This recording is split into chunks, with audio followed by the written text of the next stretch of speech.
the city of Atlanta was just waking up. Streetlights flickered off, and the morning air still held the chill of the night before. 11-year-old Malik sat alone on a street curb, his hoodie worn thin and his sneakers full of holes. Life on the streets had taught him to stay alert, stay quiet, and most of all, stay invisible. But fate had other plans for this day. Across the road, Officer Daniels, a long-serving white police officer, exited the precinct with a coffee in one hand. He barely took 3 steps before he staggered, dropped the cup, and collapsed onto the pavement, clutching his chest. His face twisted in pain. People saw. No one stopped. Malik's instincts kicked in. He rushed across the street. "Sir. Are you okay?" he asked, kneeling beside the officer. Daniels gasped, "Heart, can't breathe."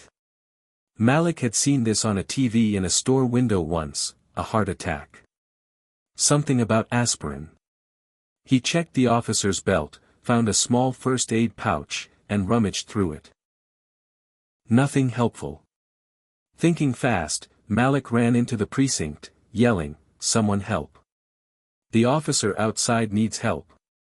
He's dying." It took a second for anyone to react. Then chaos broke loose as officers and medics dashed outside. Malik stood back, his hands shaking, watching the scene unfold. Minutes later, an EMT gave a thumbs up. "He's alive. We got him in time." Malik sighed with relief. Then quietly stepped back into the shadows. But not for long. Officer Daniels regained consciousness later that day in the hospital and immediately asked for the boy. "The homeless kid?" the nurse asked.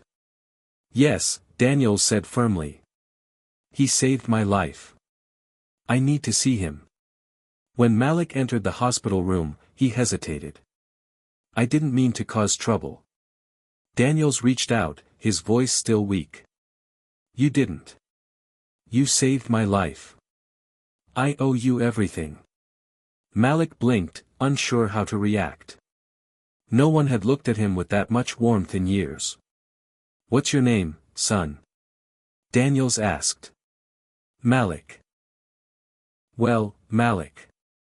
I think it's time you weren't invisible anymore." News of Malik's heroic act exploded on social media.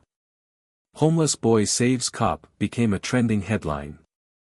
But the real story wasn't just about a rescue, it was about compassion from someone who had nothing to give but gave anyway. People started asking, who is Malik? Why is he homeless?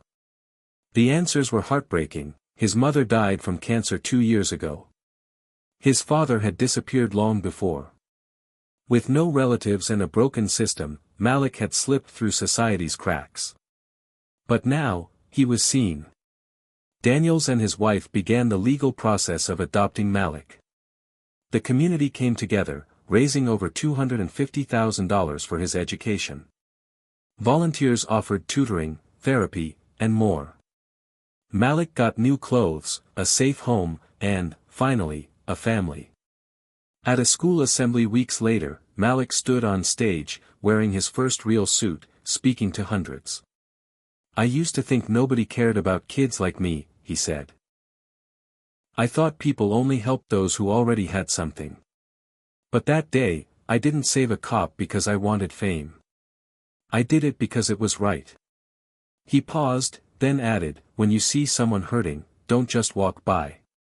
Be the one who stops. You could be the difference."